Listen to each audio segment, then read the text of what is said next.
Hello friends, welcome to the channel of Career Path. Previous lecture में हमने पढ़ा था कि degree of elasticity of demand की हमने डिग्री पढ़ी थी। तो आज हम इलास्टिसिटी ऑफ डिमांड के फैक्टर्स पढ़ेंगे कि कौन कौन से फैक्टर्स जो हैं इलास्टिसिटी ऑफ डिमांड को अफेक्ट करते हैं। ठीक है, ओके। तो प्राइस इलास्टिसिटी ऑफ डिमांड में कौन कौन से फैक्टर्स से इफेक्ट करते हैं, आज हम इसी के बारे में पढ़ेंगे। तो फर्स्ट होता है हमारे पास नेचर ऑफ कमोडिटी, कि कमोडिटी का नेचर कैसा है, वो हमारी प्राइस को इफेक्ट करेगा। ठीक है, जैसे कि आपके पास जो नेचर है कमोडिटी का वो ऑर्डिनरी नेसेसरी है, सीजनल आपके पास वेजिटेबल्स हो जाती हैं जो सीजन में मिलेगी, साल्ट है, कैरोसिन है, कैरोसिन ऑयल है, मैच बॉक्स है, टेक्स्ट बुक्स है, फर्नीचर है, फैशनेबल है। तो ये मतलब इनकी बहुत ज़्यादा डिमांड होती है। लग्जरीज आइटम्स में लाइक आपके पास एयर कंडीशनर है, ये कॉस्टली होते हैं। ठीक है, इनके प्राइसेस चेंज होने से एक ग्रेट इफेक्टिव आता है, एक ग्रेट इफेक्टिवली चेंज होता है यूनिटरी इलास्टिसिटी ऑफ डिमांड में। यूनिटरी इलास्टिसिटी ऑफ डिमांड क्या होती है, आपकी जो डिमांड होती है वो क्या होती है, 1 के बराबर होती है। ठीक है, इनका सबका रीज़न होता है डिमांड की वजह से। ठीक है, लाइक आपके पास जो है कंफर्ट मिल्क है, ट्रांजिस्टर है, फैंस है, तो ये सारे के सारे आपके पास जो है इलास्टिसिटी भी होते हैं और इन इलास्टिक डिमांड भी होती है। ठीक है, मतलब सबसे पहला जो हमारे पास जो फैक्टर है वो हमारे पास नेचर ऑफ कमोडिटी, की कमोडिटी का नेचर कैसा है। ठीक है, वो पेरिशेबल गुड्स हैं या फिर लॉन्ग टर्म्स गुड्स हैं। ठीक है, ये ड्यूरेबल्स गुड्स हैं। ठीक है, मतलब देखा जाता है कि लग्जरी गुड्स है हमारे पास आइटम्स है, या फिर हमारे कंफर्ट्स के लिए जो आइटम्स लिए हैं उनकी डिमांड कितनी है। ठीक है, उनका प्राइसेस कितना है। तो ये सारे के सारे फैक्टर्स आपको क्या करते हैं, नेचर ऑफ कमोडिटी अफेक्ट करते हैं प्राइसेस को। ठीक है, नेक्स्ट पॉइंट आता है आपके पास अवेलेबिलिटी ऑफ सब्स्टिट्यूट। अगर आपके पास सब्स्टिट्यूट अवेलेबल है, ठीक है, कोई भी प्रोडक्ट है, ठीक है, अगर उस प्रोडक्ट का अगर आपके पास सब्स्टिट्यूट अवेलेबल है तो जाहिर सी बात है अगर उस प्रोडक्ट के प्राइसेस अगर इंक्रीज हो जाएंगे तो आप जो कस्टमर है वो कहाँ पे शिफ्ट हो जाएंगे, उसके सब्स्टिट्यूट गुड्स पे शिफ्ट हो जाएंगे। ठीक है, तो इसमें क्या कहता है, demand of those goods which have substitute are relatively more elastic, जिसके सब्स्टिट्यूट जो है वो बहुत जल्दी मिल जाते हैं। इसका रीज़न ये होता है जब जो है कमोडिटी अगर एक प्राइसेस अगर वो कमोडिटी के प्राइसेस नीचे गिर जाते हैं, इसका रिलेशन क्या होता है, it's substitute consumer will go and for is demand will increase. मतलब इसमें यही बात की गई है, अगर लाइक जैसे हमारे पास 2 प्रोडक्ट्स हैं, एक तो ले लो आपके जियो की सिम, ठीक है, और एक ले लो आपके पास एयरटेल की। ठीक है, ये 2 हैं। ठीक है, 2 कंपनी है। अगर इसने अपना जो है पैकेज बढ़ा दिया, जियो ने अपना पैकेज बढ़ा दिया, ठीक है, प्राइसेस इसके इंक्रीज हो गए, तो जो जियो वाले जो कस्टमर थे वो कहाँ पे शिफ्ट हो जाएंगे, एयरटेल के पास शिफ्ट हो जाएंगे ना। ठीक है, अब वो जियो के ना लेके किसको लेने लग जाएंगे, किसको प्रेफर करने लग जाएंगे, एयरटेल को प्रेफर करने लग जाएंगे। तो इसकी डिमांड क्या हो जाएगी, इसकी डिमांड बढ़ जाएगी ना, और इसकी डिमांड क्या हो जाएगी, घट जाएगी, बिकॉज इसके प्राइसेस हाई हो गए और इसका सब्स्टिट्यूट अवेलेबल भी है। ठीक है, जिसका सब्स्टिट्यूट अवेलेबल होता है अगर उसके प्राइसेस बढ़ जाते हैं तो उसकी जो डिमांड है वो क्या हो जाएगी, आपकी घट जाती है। ठीक है, नेक्स्ट पॉइंट है डिफरेंट यूजेस ऑफ कमोडिटी। आप एक कमोडिटी का अलग अलग तरीके से यूज़ कर सकते हैं। ठीक है, लाइक आप अगर आपके पास में मिल्क है, ठीक है, तो मिल्क आपके पास वेरियस ऑप्शंस है आपको यूज़ करने के लिए, कर्ड के रूप में यूज़ कर सकते हैं। ठीक है, पनीर बनाने के लिए आप इसका यूज़ कर सकते हैं। ठीक है, मतलब मिल्क का एक मिल्क प्रोडक्ट है, उसके मतलब डिफरेंट यूजेस हैं, उसके मल्टीपल यूजेस हैं, जैसे कि हम इसका यूज़ कर सकते हैं।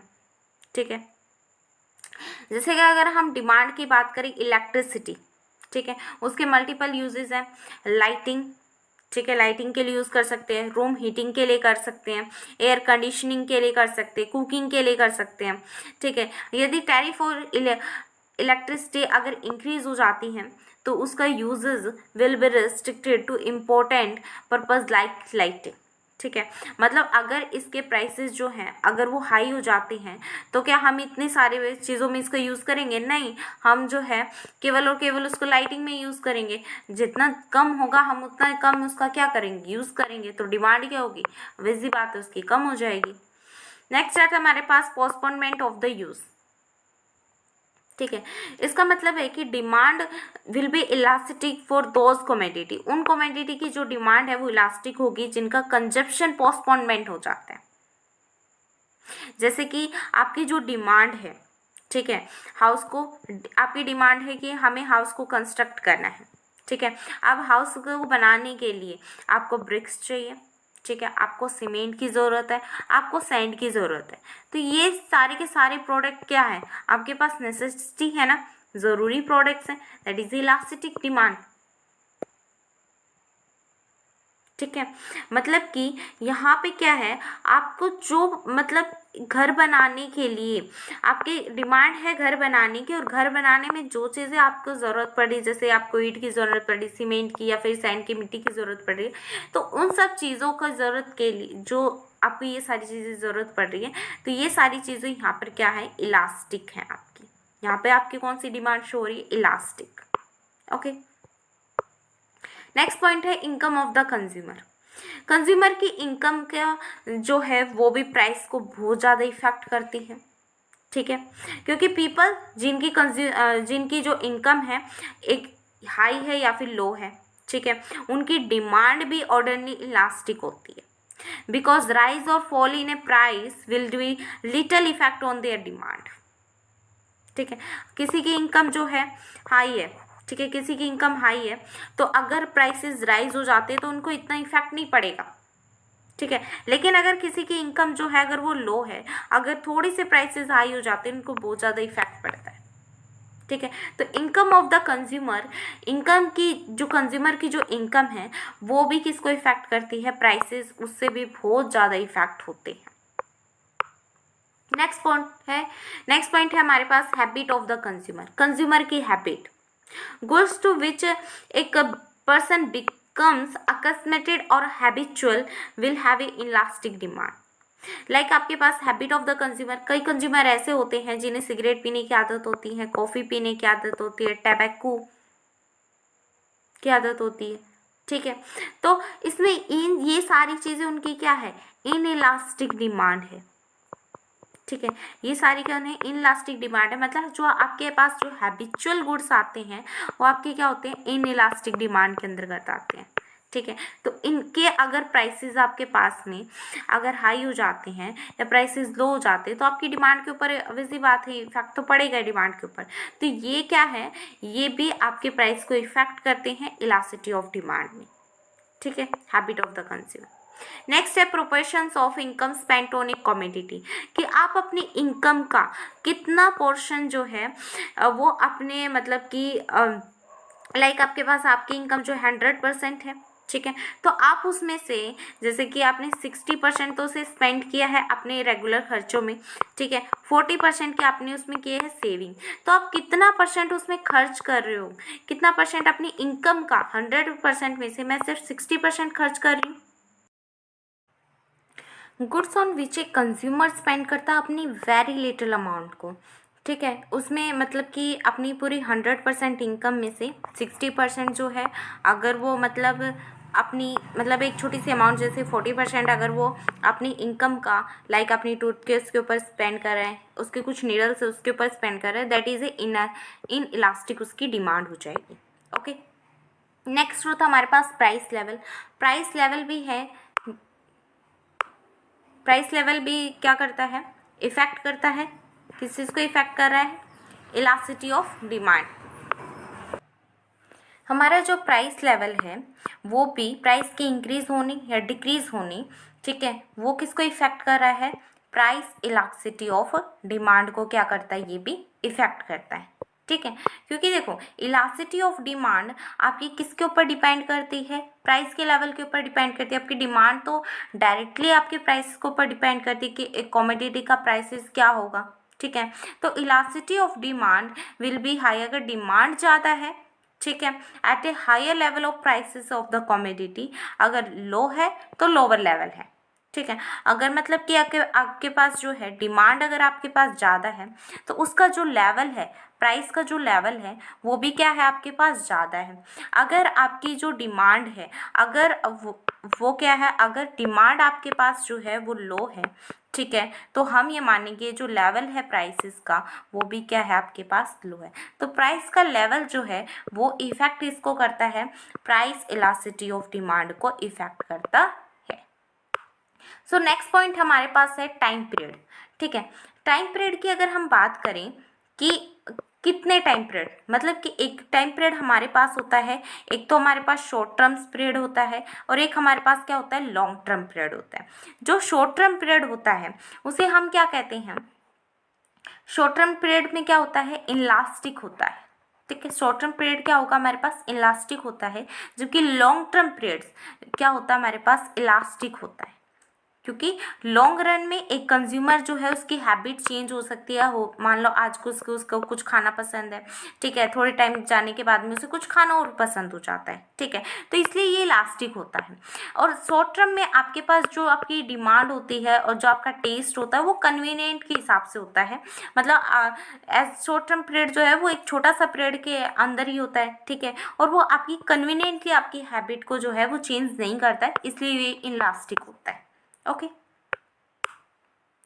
अब हम बात करते हैं measurement of price elasticity of demand, कि हम प्राइस इलास्टिसिटी ऑफ डिमांड को किस तरीके से मेजरमेंट कर सकते हैं। The elasticity of demand for different good is different, मतलब अलग अलग गुड्स की जो डिमांड होगी उसकी जो इलास्टिसिटी होगी वो डिफरेंट होती है। सो इम्पोर्टेंट होता है मेजर करना कि elasticity of demand in order to compare elasticity of demand for different different goods से उसकी इलास्टिसिटी ऑफ डिमांड को जो है कंपेयर करना हमारे पास ज़रूरी होता है। डिफरेंट डिफरेंट मेथड्स होते हैं ताकि हम मेजर कर सके प्राइस इलास्टिसिटी ऑफ डिमांड को। यहाँ पे हमारे पास 4 मेथड्स दे रखे हैं, टोटल एक्सपेंडिचर या जिसे हम आउटले मेथड भी कहते हैं, परसेंटेज मेथड, जियोमेट्रिकल या फिर point method, arc elasticity method. तो 1 बाय 1 करके इनको पढ़ते हैं। तो सबसे फर्स्ट हमारे पास है टोटल एक्सपेंडिचर या फिर हमारे पास आउटले मेथड। ठीक है, टोटल एक्सपेंडिचर मतलब कि आपके पास में एक्सपेंडिचर कितना हुआ है, आपने कितना खर्च किया है उसके बारे में बताता है आपके पास में टोटल एक्सपेंडिचर मेथड।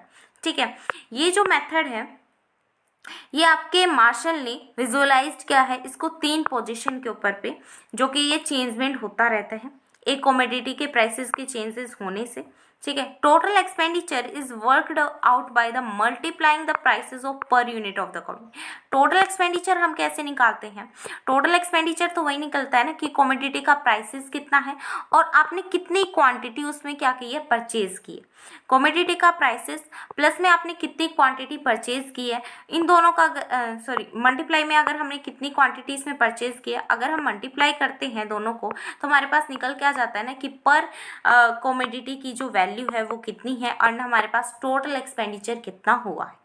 ओके, सो यहाँ पे इसका फॉर्मूला है कि आपका अगर आपको निकालना है टोटल एक्सपेंडिचर तो आप कैसे निकालोगे, change in quantity demand divide by में average change in quantity demand divide by में change in price divide by में एवरेज इन प्राइस। ठीक है, मतलब ये बात कहता है कि अगर डेल्टा मतलब चेंज कितना हुआ है आपके पास में क्वांटिटी डिमांड में, आपकी क्वांटिटी डिमांड में कितना चेंजमेंट हुआ है, डिवाइड बाय करेंगे हम एवरेज कितना क्वांटिटी डिमांड में चेंजमेंट हुआ है। अगर हमें निकालना है चेंज इन क्वांटिटी डिमांड कि क्वांटिटी डिमांडेड में चेंजमेंट को निकालना है तो हम कैसे निकालेंगे, हम निकालते हैं final minus initial divided by में इनिशियल इनटू में 100। इस तरीके से हम क्या निकालेंगे, चेंज इन क्वांटिटी डिमांड का ये फार्मूला होता है final minus initial divide by में इनिशियल इनटू में 100। ठीक है, तो इसका शॉर्ट फॉर्म में हम इस तरीके से भी लिख सकते हैं क्योंकि आपको एवरेज करना है तो एवरेज आप 2 ही 2 करोगे तो यहाँ से ये 2 और 2 यहाँ से कैंसिल हो जाएगा, तो ये हमारे पास क्या आ जाएगा, ये मल्टीप्लाई में होके क्योंकि ये वही इधर जाएगा तो पलट जाएगी रकम और ये मल्टीप्लाई होके इस तरीके से आ जाएगा। Okay, according to this method there can be 3 possibilities हो सकती हैं। ठीक है, वो पॉसिबिलिटीज कैसे हो सकती हैं, जैसे लाइक ये आपके पास जो है ये क्या है आपके पास, ये है आपके पास टोटल एक्सपेंडिचर या फिर आउटले मेथड। ठीक है, जहाँ पे आपके पास बता रखे आपका एक्सपेंडिचर पहले क्या हो रहा है, ग्रेटर देन 1 है, एंड फिर इक्वल टू 1 है, एंड देन लेस देन 1। ठीक है, मतलब कह रहा है जो आपका एक्सपेंडिचर है वो 1 से ज़्यादा है। ठीक है, यहाँ से 1 से ज़्यादा आपका एक्सपेंडिचर हो रहा है, यहाँ पे आपके कॉन्स्टेंटली एक्सपेंडिचर चल रहा है, देन आपके एक्सपेंडिचर क्या हो रहा है, घट रहा है। ठीक है, आपका एक्सपेंडिचर क्या हो रहा है, कम हो रहा है ना यहाँ पे। तो इसमें यही बताया गया है, क्या बताया गया है, फर्स्टली अगर हम बात करें, यदि फॉल इन प्राइस, यदि प्राइसेस नीचे गिर जाते हैं टोटल एक्सपेंडिचर के, तो आपके अगर इसमें बताया गया है यदि आपका जो प्राइसेस है नीचे गिर जाते हैं तो टोटल एक्सपेंडिचर क्या हो जाएगा, बढ़ जाएगा। मतलब सिंपल सी बात अगर हम इसमें एक चीज़ कहें तो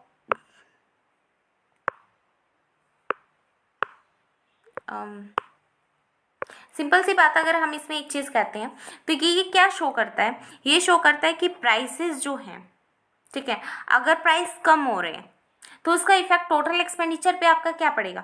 अगर मेरे पास प्राइसेस कम हो गए, ठीक है, तो टोटल एक्सपेंडिचर, तो टोटल एक्सपेंडिचर का जब मेरे पास एपी, जहाँ पे मेरे पास जो प्राइस इलास्टिसिटी ऑफ है वो क्या है, 1 है। मतलब इसे अगर हम एक सिंपल लैंग्वेज में समझे तो हम इसे इस तरीके कि हमारे पास क्या है, हमारे पास दे रखी है AP is equal to 1, EP greater than 1 and EP हमारे पास क्या हो जाएगी, लेस देन 1। ठीक है, ये हमारे पास कंडीशन है। ठीक है, अब मैं बात करती हूँ, मेरे पास प्राइसेस जो हैं वो क्या हो रहे हैं, बढ़ रहे हैं। ठीक है, प्राइस बढ़ने से, प्राइस इंक्रीज हो रहे हैं, तो प्राइस के इंक्रीज होने से मेरे पास टोटल एक्सपेंडिचर पे क्या इफेक्ट पड़ रहा है मुझे ये पता करना है। तो जब मेरे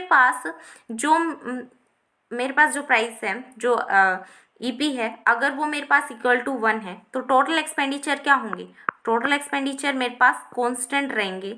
ठीक है, इसमें कोई भी फर्क नहीं पड़ेगा, प्राइस के घटने या बढ़ने पर इसमें कोई भी फर्क नहीं पड़ेगा, ये कॉन्स्टेंटली मूव करेंगे। ठीक है, अगर मेरे पास प्राइसेस जो हैं बढ़ रहे हैं या फिर प्राइसेस घट रहे हैं और ईपी मेरे पास क्या है, ग्रेटर देन 1 है। ठीक है, अगर मेरे पास प्राइसेस घट रहे हैं तो टोटल एक्सपेंडिचर क्या हो जाएंगे, किसी भी कमोडिटी के प्राइस बढ़ जाएंगे तो एक्सपेंडिचर भी क्या हो जाएंगे, एक्सपेंडिचर क्या हो जाएंगे, घट जाएंगे ना। और प्राइसेस अगर घट रहे हैं तो एक्सपेंडिचर क्या हो जाएंगे, बढ़ जाएंगे।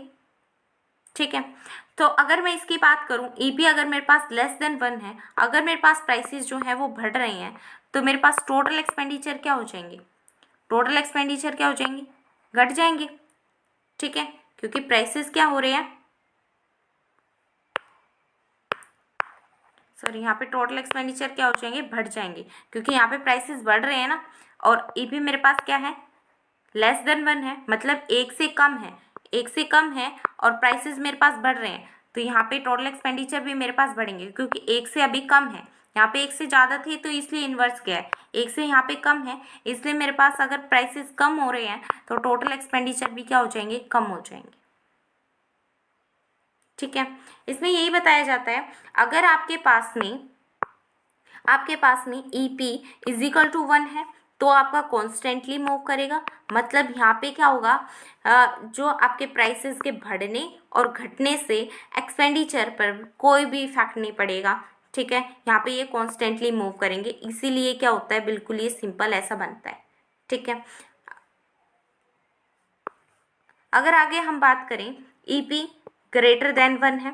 ठीक है, ईपी ग्रेटर देन 1 कैसे है कि यहाँ पे प्राइसेस के बढ़ने से और प्राइसेस के घटने से यहाँ पे इनवर्स रिलेशनशिप शो हो रहा है, मतलब यहाँ पे नेगेटिव रिलेशन, यहाँ पे क्या हो रहा है, नेगेटिव रिलेशन शो हो रहा है ना, क्योंकि यहाँ पे इनवर्स रिलेशन इसको दिखाया जा रहा है। ठीक है, और जब मैं, अगर मेरे पास प्राइसेस जो हैं बढ़ते हैं या फिर घटते हैं, कब, जब मेरे पास ईपी क्या है, ईपी जब मेरे पास 1 से कम है। ठीक है, जो प्राइस इलास्टिसिटी ऑफ डिमांड है मेरे पास वो क्या है, अगर मेरे पास 1 से कम है तब मेरे पास अगर प्राइसेस बढ़ रहे हैं तो टोटल एक्सपेंडिचर भी बढ़ेंगे और प्राइसेस के घटने से टोटल एक्सपेंडिचर भी घटेंगे। ठीक है, जो कि आपको किस में दिखाया गया है,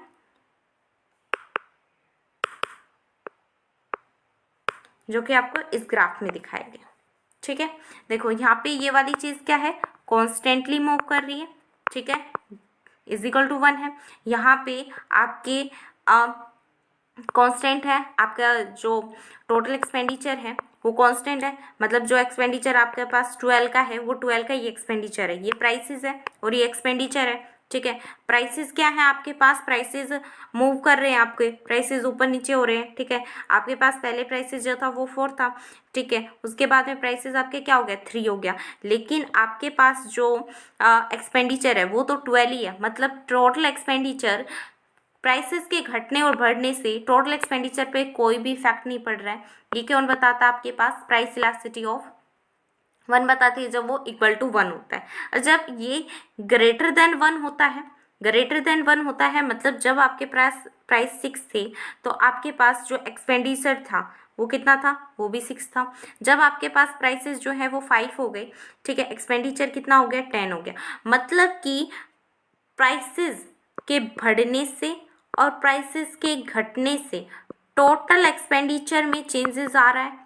ठीक है, टोटल एक्सपेंडिचर में चेंजेस आ रहा है। कैसा चेंजेस आ रहा है टोटल एक्सपेंडिचर में, प्राइसेस जब बढ़ रहे हैं, जब प्राइसेस बढ़ गए 6 थे तो ये 6 हैं, और जब ये प्राइसेस घट गए तो आपका जो एक्सपेंडिचर है क्या वो बढ़ने गया है। ठीक है, तो कैसा चेंज आ रहा है आपके पास में, नेगेटिव चेंज आ रहा है। आपके पास जब प्राइसेस बढ़ रहे हैं तो टोटल एक्सपेंडिचर जो है वो घट रहा है, और जब आपके प्राइस जो है वो घट रहे हैं तो टोटल एक्सपेंडिचर जो है वो आपका बढ़ रहा है। हो गया, इसमें आप देख सकते हो। ठीक है, अगर मैं यहीं पे बात करूं कि आपका जो है ईपी लेस देन 1 की बात करती हूँ, जब आपका जो है टोटल एक्सपेंडिचर और इसके बीच में क्या रिलेशनशिप शो करता है, तो ये देखते हैं। इसमें बात की गई है कि अगर आपके मतलब जैसे आपका प्राइस अगर 1 था किसी कॉमोडिटी का, तो उसकी जो एक्सपेंडिचर हुआ उसका 6 रुपये का खर्चा हुआ। ठीक है, जब उसकी 2 रुपये प्राइस हो गए तो उसका कितने रुपए का खर्चा हो रहा है, 10 रुपये का खर्चा हो रहा है। तो यहाँ पे क्या है, टोटल एक्सपेंडिचर बढ़ रहे हैं प्राइसेस के बढ़ने से, टोटल एक्सपेंडिचर घट रहे हैं प्राइसेस के घटने से। प्राइसेस के घटने से टोटल एक्सपेंडिचर घट रहा है, प्राइसेस के बढ़ने से टोटल एक्सपेंडिचर बढ़ रहा है। तो हम क्या इनके बीच में रिलेशनशिप शो नहीं कर सकते, इसके बीच में तो कोई भी रिलेशन नहीं है क्योंकि इज इक्वल टू 1 है, सिंपल सी बात है। इनके बीच में नेगेटिव रिलेशन है प्राइसेस एंड इनकम के बीच में। ठीक है, यहाँ पे क्या होगा, हमारे पास नेगेटिव रिलेशन शो कर रहा है प्राइस और इनकम के बीच में, सॉरी प्राइस और इनकम नहीं, प्राइस और टोटल एक्सपेंडिचर के बीच में। यहाँ पे क्या कर रहा है, नेगेटिव रिलेशन को शो कर रहा है, और यहाँ पे क्या है, पॉजिटिव रिलेशन है, क्योंकि प्राइसेस के बढ़ने से टोटल एक्सपेंडिचर भी तो बढ़ रहा है, तो यहाँ पे पॉजिटिव रिलेशन शो कर रहा है। ठीक है, प्राइस और टोटल एक्सपेंडिचर के बीच में यहाँ पे पॉजिटिव रिलेशन है, यहाँ पे नेगेटिव रिलेशन है, और यहाँ पे कॉन्स्टेंटली वो मूव कर रहे हैं। तो आई होप आपको टोटल एक्सपेंडिचर या फिर आउटले मेथड समझ में आया होगा। नेक्स्ट मेथड की बात करते हैं, परसेंटेज मेथड। सेकेंड मेथड हमारे पास परसेंटेज मेथड। तो percentage method, according to the percentage method price elasticity of demand is measured by taking the ratio percentage. आपको यहाँ पे रेशियो लेना पड़ता है कि कितना परसेंटेज चेंज आया आपके पास डिमांड में और आपके पास कितना परसेंटेज चेंज आया प्राइसेस में। आप इसी से निकालते हो परसेंटेज चेंज मेथड। ठीक है, हाउएवर यहाँ पे ये भी नोट किया जाता है, सिंस प्राइस एंड डिमांड जो है इनवर्सली रिलेटेड है, प्राइस और उसकी डिमांड इनवर्स रिलेशन इन दोनों के बीच में, so elasticity of demand is always is a negative number. So यहाँ पे जो भी इलास्टिसिटी ऑफ डिमांड आएगी वो हमेशा हमेशा नेगेटिव नंबर में ही शो की जाएगी। ठीक है, तो परसेंटेज नंबर में ये होता है कि हमारे पास इलास्टिसिटी ऑफ डिमांड है वो हमेशा नेगेटिव नंबर में होगी। इस मेथड में प्राइस इलास्टिसिटी ऑफ डिमांड को मेजर किया जाता है by the ratio of percentage, कितना चेंज हुआ क्वांटिटी डिमांड में, डिवाइड बाय परसेंटेज चेंज कितना हुआ प्राइसेस में ऑफ ए कमोडिटी। मतलब इसमें यही दिखाया गया है कि आपका फॉर्मूला क्या होगा कि आपका फॉर्मूला क्या होगा कि परसेंटेज चेंज कितना हुआ आपके पास क्वांटिटी डिमांड में डिवाइड बाय परसेंटेज चेंज कितना हुआ आपके पास प्राइसेस में। तो आप परसेंटेज चेंज को निकालोगे तो कैसे निकालोगे, कितना चेंजेस हुआ है, तो वो निकालते हैं हम किसमें, final minus initial divided by में इनिशियल इंटू में 100 करके हम ये निकाल सकते हैं कि कितना परसेंटेज चेंज हुआ आपके पास क्वांटिटी डिमांड में और कितना परसेंटेज चेंज हुआ आपके पास में प्राइसेस में। तो इस फॉर्मूले के तहत हम इसे भी निकाल सकते हैं। ठीक है, तो ये था आपके पास परसेंटेज चेंज मेथड।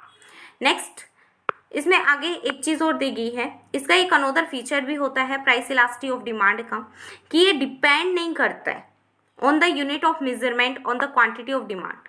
जैसे कि आपने जो है राइस को आप किलोग्राम में मापते हो, ठीक है, पेट्रोल को आपने लीटर में मापते हो, ठीक है, तो यहाँ पे जैसे रुपीज़ इंडियन का जो करेंसी है उसको हम रुपीज़ में मापते हैं, यूएस की हम डॉलर में मापते हैं, तो ये यूनिट फ्री मेजर किया जाता है because it is usage a percentage change in the prices. हम यहाँ पे सिर्फ परसेंटेज चेंज देखते हैं कि एक चीज़ में अगर हम बात करें तो कितना परसेंटेज चेंज हुआ है, तो वो अगर हमें जानना होगा तो हम यहाँ पे उसी चीज़ को लेंगे। जैसे इंडिया का करेंसी आपके पास रुपीज़ और यूएस की करेंसी आपके पास डॉलर, तो यहाँ पे आपका परसेंटेज चेंज मेथड जो है वो देखा जाता है।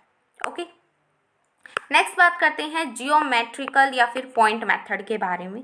एक अनोदर मेथड होता है जिससे कि हम प्राइस इलास्टिसिटी ऑफ डिमांड को मेजर कर सकते हैं, वो क्या हमारे पास जियोमेट्रिकल मेथड या फिर जिसे हम पॉइंट मेथड भी कहते हैं। इसका यूज़ किया जाता है, elasticity is to be measured at different point on the straight line demand curve. ठीक है, आप मतलब कि इसे डिफरेंट पॉइंट्स पे और एक स्ट्रेट लाइन डिमांड कर्व की तरीके से आप क्या कर सकते हैं, इसे मेजर कर सकते हो। लाइक जैसे हमारे पास यहाँ पे क्या है, प्राइस और क्वांटिटी दे रखी है। ठीक है, आपके पास यहाँ पे प्राइस और क्वांटिटी दे रखी है। हम ये मान के चलते हैं ये मेरे पास क्या है, मिड पॉइंट है। ठीक है, मतलब यहाँ पे मिड पॉइंट का मतलब है यहाँ पे जो डिमांड होगी वो क्या मेरे पास इक्वल टू 1 है और ये अपर है, तो यहाँ पे जो डिमांड होगी वो मेरे पास क्या होगी, ग्रेटर देन 1 होगी। और आगे मेरे पास जो डिमांड होगी वो मेरे पास कहाँ तक चली जाएगी, इन्फिनिटी तक चली जाएगी। ठीक है, अगर मैं यहाँ पे लोअर सेगमेंट की बात करती हूँ तो डिमांड मेरे पास लेस देन 1 होगी और एक पॉइंट पे डिमांड मेरे पास बिल्कुल भी 0 हो जाएगी। ठीक है, तो अगर मैं इस जियोमेट्रिक या फिर पॉइंट मेथड की बात करूं, ठीक है, तो इसमें इसका फार्मूला क्या होता है, इसका फार्मूला होता है lower section of the demand curve divided by में upper section of the demand curve. मतलब ये बात करता है कि लोअर सेक्शन डिवाइड बाय में अपर सेक्शन, कि लोअर सेक्शन की डिमांड कर्व कितनी है डिवाइडेड में अपर सेक्शन की डिमांड कर्व कितनी है। इस चीज़ से हम किसको मेज़र करते हैं, जियोमेट्रिकल पॉइंट मेथड। ठीक है, यहाँ पे जो बीच का ये वाला है ये हमारे पास एक इज इक्वल टू 1 जिसमें आपका पास बराबर 1 के है और नीचे जब जाएंगे तो 1 से कम हो जाएगा और जब हम ऊपर जाएंगे तो 1 से ज़्यादा हमारी डिमांड होगी। ओके, नेक्स्ट बात करते हैं arc elasticity method. When the elasticity of demand is measured over A finite range या फिर arc of A demand curve is called arc elasticity of demand.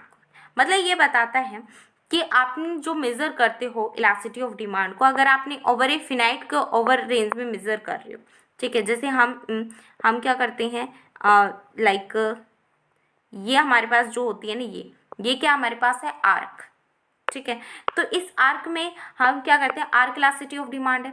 Arc elasticity of demand measure की जाती है कि कितना एवरेज रिस्पॉन्सिबल चेंजेस आया price के change होने से, shown by the demand curve में कितना चेंजमेंट आता है between the 2 points on the demand curve.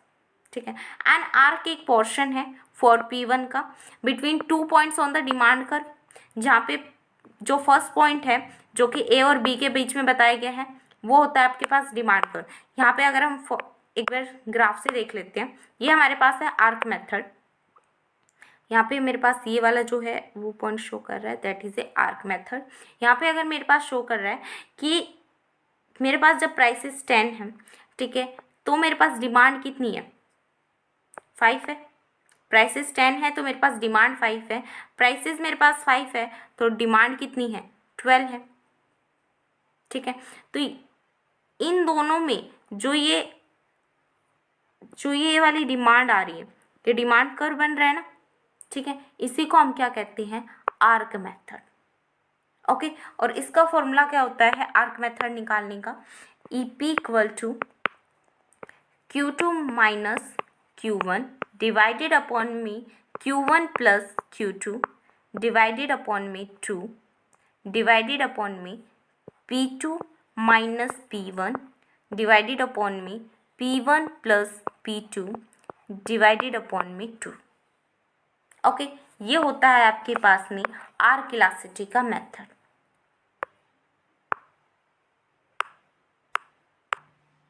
I hope आपको समझ में आए होंगे।